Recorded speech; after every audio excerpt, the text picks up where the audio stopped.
Okay, I'm going to walk through this presentation and give you a quick update on the events that occurred last night. Some of this is a history lesson and reminders of where we're at. So the Ontario Action Plan for Healthcare really is the strategy that the province has had in place for the past couple of years. Basically driving better access, better quality and better value, driven by the economic imperatives that the province is facing at the present time. You've heard me talk about that, so I'm not going to go on and on about it. The report was issued to the public last Friday evening. It's on the leadingforpatients.ca website.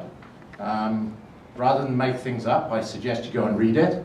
There's an executive summary that's about 6 or 7 pages, and it pretty well does summarize it, so you don't have to read the other 40 or 50 pages or the 2 feet of appendices that were generated as well.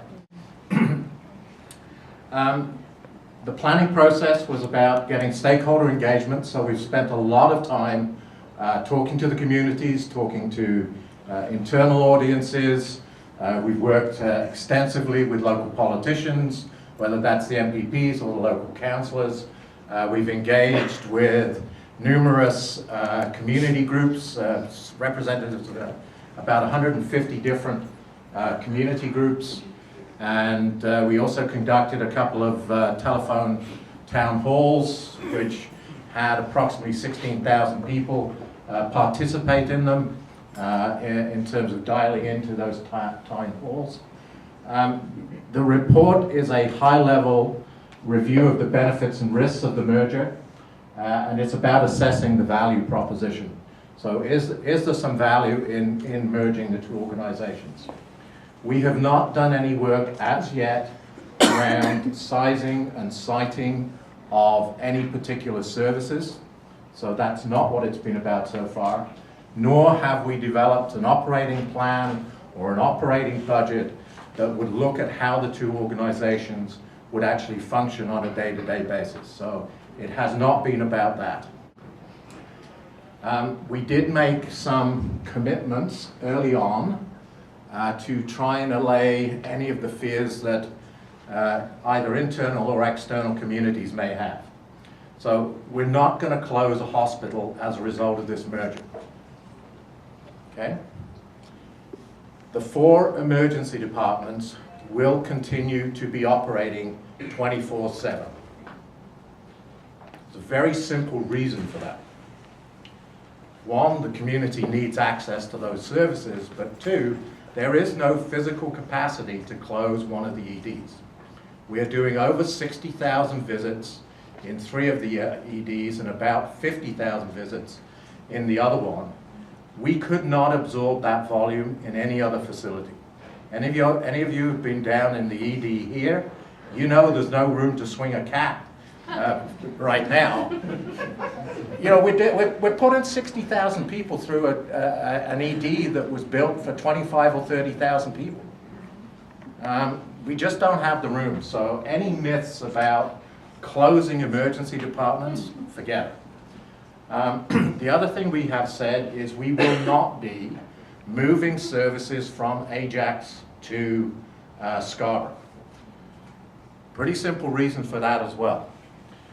The Ajax site is serving, from a surgical point of view, about 1/3 of the market. 2/3 of the residents of Ajax and Pickering are leaving Ajax and Pickering to get their services elsewhere. That's a problem. We're at capacity at Ajax and Pickering. We need to continue to grow that site. So one of the things we are going to be looking at as we go through this process is how we do that and how we are able to grow services at Ajax Pickering to meet that demand. We have similar issues here in terms of, in Scarborough as well, in terms of patients leaving the community to get service elsewhere.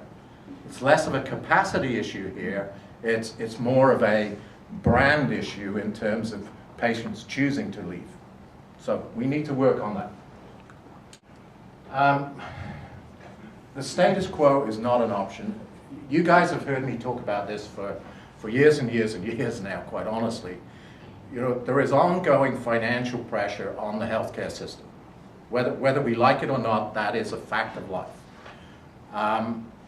Hospital revenues are pretty well overall for the province going to be flatlined for the next 4 to 5 years at least, possibly longer. Unfortunately, our costs are not flatlined. So our costs escalate at anything from 3 to 5% a year, depending on what wage settlements are, what inflation on supplies, etc. are. So if we've got that cost escalation, if we're going to continue to serve the patients who come through the door, we have to find new ways of doing that more efficiently. That's the reality all hospitals in this province face. It occurs and it will happen irrespective of whether a merger occurs or not. It's a fact of life. We've also got impacts of diversity and growth. So both of these communities are growing. Actually, I'll just talk a bit more about this. I'll talk a bit more about facilities in a minute, but we do have, particularly in Scarborough, outdated facilities, and they have an operational impact. They are relatively inefficient for us to use. We have to balance our budget, so you know that that's a requirement as well. So we have to manage within the resources that we can attract. Talking about the facilities, there is a provincial process that the government instituted some years ago that does a formal and standardized assessment of the quality of facilities on an annual basis. And there's an index that is published annually. The good news is the Ajax campus is in the top 10% of hospitals in the province in terms of how well it's maintained. It shouldn't be a surprise that it's in the top 10%, since we just finished spending $100 million on expanding and refurbishing it. So it's in good condition, but as I said earlier, it's at capacity. We don't have enough room at the inn to serve all the patients in Ajax and Pickering. So we have a capacity issue there. In Scarborough, the Grace campus is in the bottom 10% of maintained facilities in the province. It needs substantial investment to bring it up to day-to-day operational standards.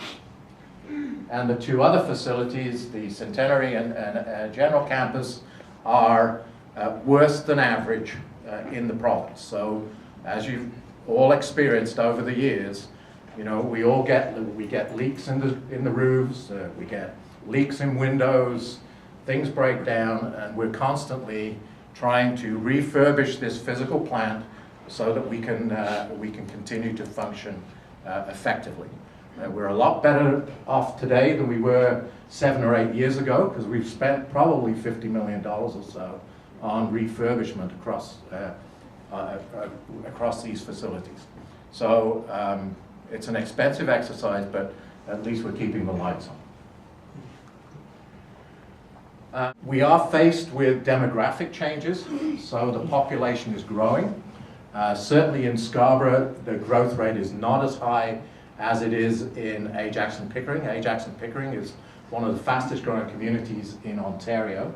But overall, we're expecting somewhere in the region of 17% growth in the population of the two geographies by 2021, sorry. We know the population is aging. We've got significant growth in specialized care, and we're not, as I mentioned, we're not adequately meeting the needs of the communities. We can see that in terms of just market share analysis, and we can see it in the H-bound formula, which is the new funding formula that the province is using to redistribute funding. It's got two components. It's got a cost component and a market servicing component. Collectively, we're not doing that well on the cost side. We've still got opportunities for improvement, but in terms of our ability to service our market, we are under-servicing the market, both hospitals, both TSH and ourselves. So that is an opportunity for the future. We have to address these challenges. So the population growth, we're getting about 2% increase in demand every year through aging of the population and growth of the population. So that's another thing that we have to fund through our annual funding. There's not an increase coming. We have to fund that through increased efficiencies. So the question the report really has been trying to answer is, can the two hospitals be more effective in meeting the needs of the community and addressing the fiscal realities together?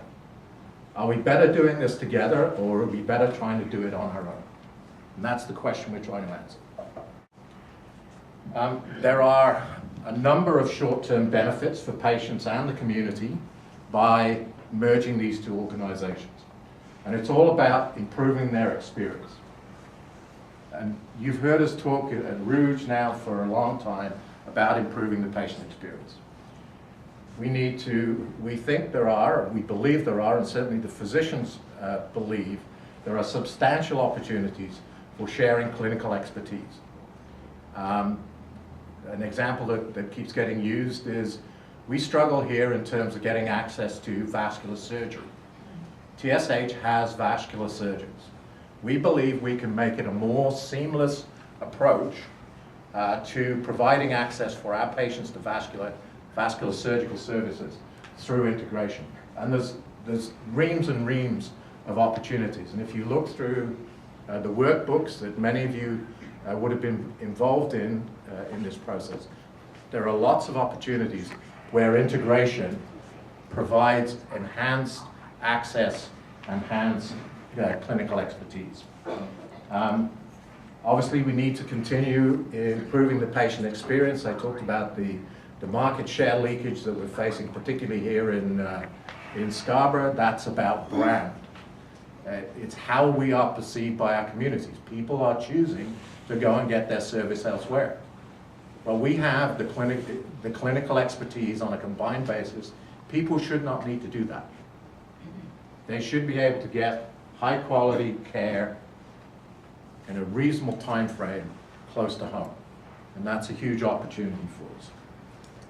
And also we have to continue to improve the coordination and transitions of care between the various components of the system. Just the numbers, these are preliminary numbers. We're going to be doing more work to flesh out what the business case is, but the bottom line of this is we're going to have to invest somewhere in the region of about $30 million to make this happen, plus or minus $10 million. It's an order of magnitude. And we're going to generate somewhere in the region of $15 million of savings a year. That's about a 2.5 to 3 year payback. Most people, if they are offered a 2.5 to 3 year payback on an investment, would jump at it. So, from a commercial point of view, this makes sense. There are longer term benefits. So we believe there are real opportunities for creating centers of excellence and enhanced regional programs. Both organizations already have regional programs with cardiac services here and nephrology at TSH. We think there are others that can be developed. Certainly enhancing and integrating cancer services we think is a huge opportunity for us. Orthopedics continues to be an opportunity for developing a center of excellence. And maternal child also continues to be a huge opportunity, potentially as a LHIN-wide resource for advanced pediatrics. So huge opportunities there. We know that how medical care is being delivered continues to change. There are many more services now being provided on an ambulatory outpatient basis.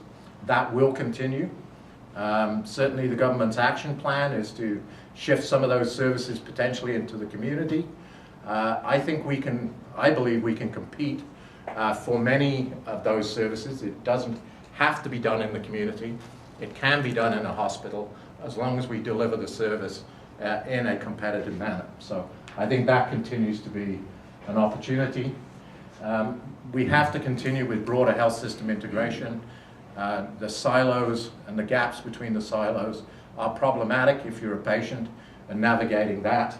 Again, that's not an issue just associated with merger, but we think by having the larger critical mass, we can have more influence on breaking down those barriers to integration. And then one master plan for facility renewal. We have to do something about these facilities. They're not going to last for another 50 years. We already have capacity demands here. I talked about the emergency department, built for 30,000, and we're handling, pushing 70, I would say, by the end of this year. That's not sustainable. We need to do that. The operating rooms at the Scarborough Hospital General Campus are the oldest operating rooms in the province. They were built and last refurbished in 1957. They are pretty scary.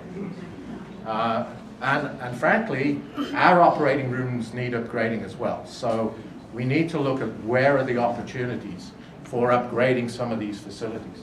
Unfortunately, they're a big price tag. Those are big price tags. So we're going to have to figure out how this is going to be dealt with and funded in the future. If we did merge, which we are recommending, this will be a big organization. We will have the largest surgical program in the province of any organization. We will be providing more surgical services than any other hospital organization in this province, including all the teaching hospitals. It says we will rank second in emergency services. I think based on the numbers I've seen in the last couple of years, we are probably combined the largest provider of emergency services in the province. We're going to be close to 250,000, if not over 250,000 visits between the four organizations this year, which is huge. We will have the second largest acute separations. So in terms of inpatient surgical and medical services, we will be the second largest in the province. And it goes on and on and on. This becomes a serious, serious organization. And with that comes a level of influence that we have never had before. When you're the seventh largest organization in the province, you get to sit at tables and you get to negotiate from a different position. We do not have that opportunity today. Frankly, we can be easily ignored. When you're in the top 10, it's much, much harder to be ignored. So, the value proposition of this merger is, in the longer term, as the hospitals position themselves to better serve their communities, create a shared vision for a transformed local healthcare system, address the fiscal challenges together, and take advantage of the fast-changing healthcare environment. We believe the opportunity exists. Under one accountability structure, so one board, one CEO, my parlance, one throat to choke. I just want to check you're all awake. Got to get a Rickism in there every now and again. We need to establish a long-term shared vision, position ourselves to be competitive, maintain access. It's about maintaining access in the face of fiscal restraint. And I believe we can not only maintain access, I think we can improve it. And I certainly believe we can improve quality. And I actually believe we can improve or grow the quantity of work we're providing. Because if we do deliver a great patient experience, I think people will choose to come to the combined organization. And I think, well, I don't think, the funding formulas now will eventually reward us for that. So as patients use our system, we will get funded for it. I'll talk a little bit about that at the end. So I'm not going to go through this. This is the whereas, Y24s, and whatever of the legal motion. Basically, what we're saying, we are expecting the Central East LHIN to continue to fund the further due diligence. They have committed verbally to this. We'd like to see the color of their money. So we're hoping that will come forward. there's an awful lot of work that has to be done before we get to the point where we actually say this is now a single organization. We have to do in-depth financial and legal due diligence. That's going to take us some time. We've had some sober thought in terms of the time that that's going to take, and we probably think that we're looking at another 6 to 7 months of work that has to be done to get to the point where the two organizations are comfortable with moving forward. We have to go through the process of getting all the necessary legal documents put in place. There's amalgamation agreements and a raft of things. $2.5 million doesn't go a long way when you're dealing with Bay Street lawyers, so we're going to be, that's part of the cost of getting some of this stuff put together. We're going to be looking for support from the LHIN and government around unavoidable one-time costs. So some of those costs that I talked about on the one financial slide, we're going to be looking to see whether there's any appetite for support over the next little while. We would like to see some opportunity around capital planning for the two communities, so growth in Ajax Pickering and what needs to be done in terms of facility renewal in Scarborough, so we're looking for some support there. And then the last one is creating a joint steering committee, which is going to work jointly over the next 6 or 7 months as we go through this process. So that's sort of the summary of where we're at and the motions that were passed by both hospital boards last night.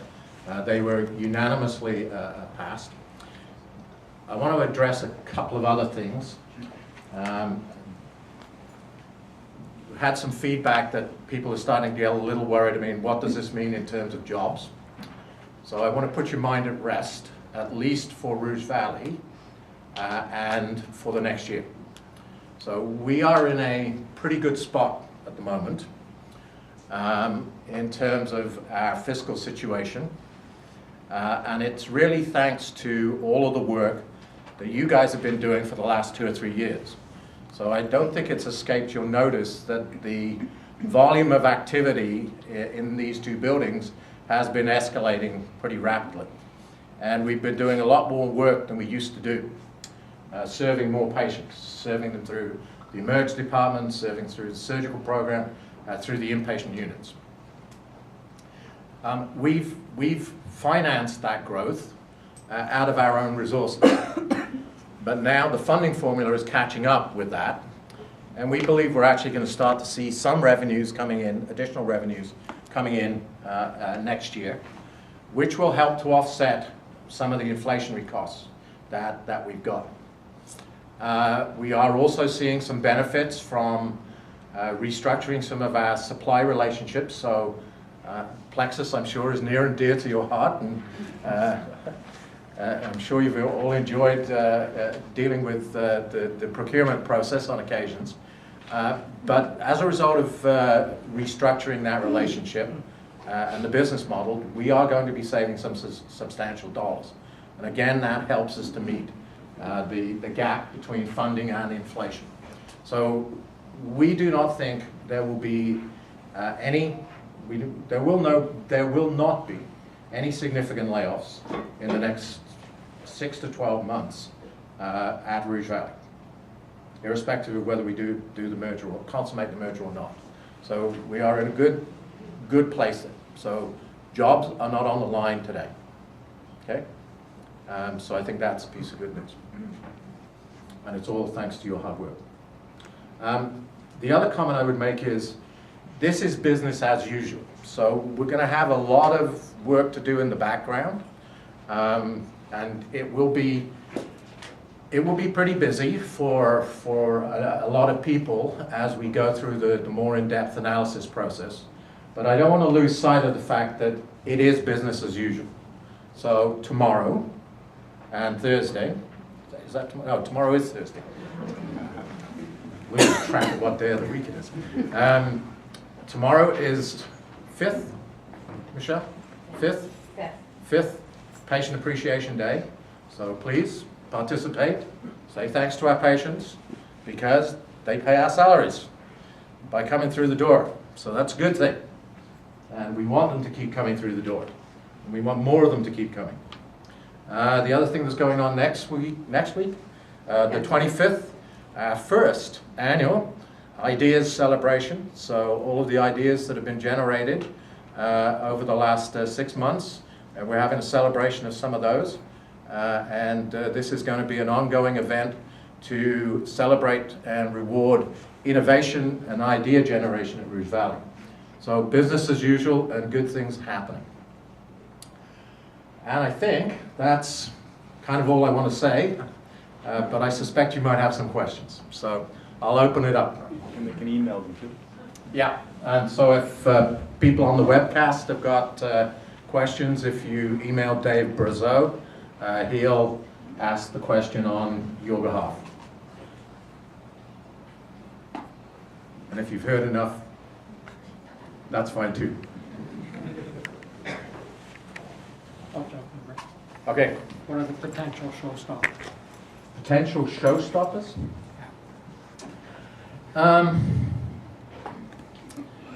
I think nasty surprises in due diligence. Like if we found there were big financial issues at TSH that we weren't aware of, or there was big legal issues, or we've got big legal issues that they weren't aware of, or financial issues, those could be potentially showstoppers through the integration process.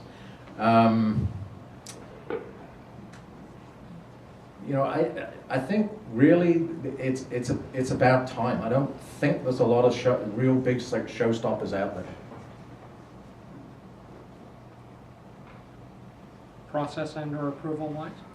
That's just going to be time and effort. So, I mean, I think there's, we are in the political cycle. So I think we need to be cautious that we are not, we're not putting things in play that can be used inappropriately. So we're just going to have to work through the timing to make sure we don't trip up.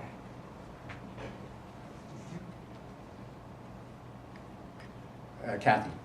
Will the new governance structure... So the question was, will the new governance structure be established before, during, or after the due diligence process?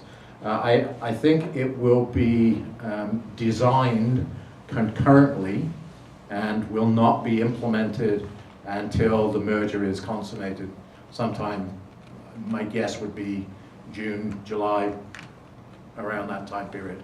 So we do the design over the next 6 months concurrently with the due diligence.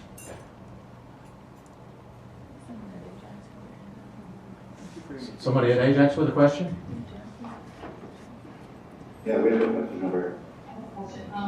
Do you anticipate unions being amalgamated, because then it would affect staffing in bumpy situations? So that's a great question, and I frankly don't know the answer to that. I would imagine there's a piece of legislation called PSERTA, Public Sector Employee Relations something.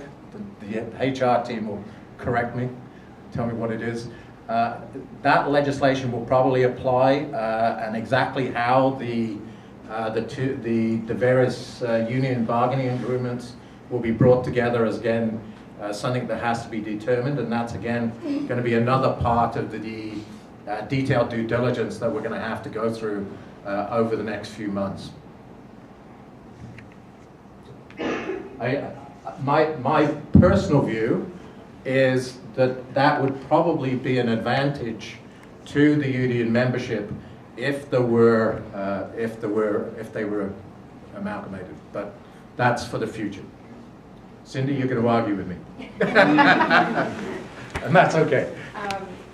As you all know, I represent a large portion of the staff here at Rouge Valley, both sites. The union will be affected. The members will be affected by their job situations in the union, because a lot of the jobs over at TSH are not under the same union as they are here at Centenary. some of them over there are non-union. So there will be some obstacles to go through to make sure that that's all we, I don't know what the word is, but Yeah. panned out. So there, yes, there will be some Yeah. obstacles along the way involving the unions, for sure. Also too, Rick, you said that there'd be a savings and some paybacks in with the amalgamation. Yep. Did anybody look at amalgamations from the past of different hospitals where in fact that those mergers did not work? They actually ended up costing the organization more money, and they ended up in a bigger deficit than what. So I will ask you to provide me with that evidence. I've heard that time and time again. You show me the facts. Okay. Show me the facts. You show me the work that's been done to show that that information is factual. That, I have a suspicion, is an urban myth. So let's see the facts on it and we can talk about it. But the reality is, if you manage mergers correctly, you can get the benefits out of it. Okay, I'm not saying that No, no, you I- manage it no, no, correctly. no, I'm just saying- looking I'm just at saying. hospitals in the past around the Show me- province that show me have the evidence. amalgamated where it hasn't been beneficial, Show me the right? evidence. Another thing is, you also stated that Rouge Valley is in good standing fiscally, that there will be no layoffs for any of the Rouge Valley employees within the next 12 months, right? 6 to 12 months. Mhm. So if we're in good standing and Rouge has, over the years, taken those cuts and we've done the due diligence, why are we going into a merger then if we're financially in good standing? Because I'm under the understanding, and correct me if I'm wrong, that TSH is not So, as in good a shape as what we are. well then, I don't know the facts of that, and we need to do that detailed due diligence. But the reason, it's not on the screen, this is about being able to sustain the organizations going forward. It's not about wanting the organization on its own. We are in the fortunate position today where this organization can sustain the issues over the next year. But over the longer term, our view is we would be better positioned to continue to serve our communities and deal with the growth that we are experiencing by being merged with the Scarborough Hospital. It's about being able to sustain services and to improve services into the future while we deal with a fundamental transformation in the healthcare system. That transformation is happening. It is happening. And we need to be able to sustain that. And this, we believe, is the best way of doing it. So Rick, once again, I kind of raised the fluffy issues, the organizational culture issue. And so we'll be merging two hospitals with two different cultures. At what point will we be looking at the shared vision for both the values for both hospitals? I've read the values of TSH, I've read Rouge's values. Some of TSH's values, the first two values excite me because I'm an optimist at heart. So the first value is integrity. And integrity, as I tell my 6-year-old, is what do we do when nobody's looking? So the question to each one of us in this room, including myself, is how do we act and what do we do when nobody's looking? So that's a value that I value. And the second value that THS has that also excites me is compassion. Some of the other values mirror some of ours, the accountability, respect. I believe they have excellence.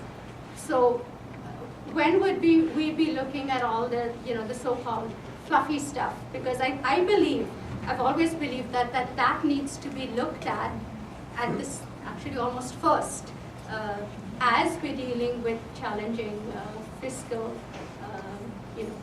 issues and looking at where we realize the growth, the changes. I believe underlies all. Okay, so Yeah.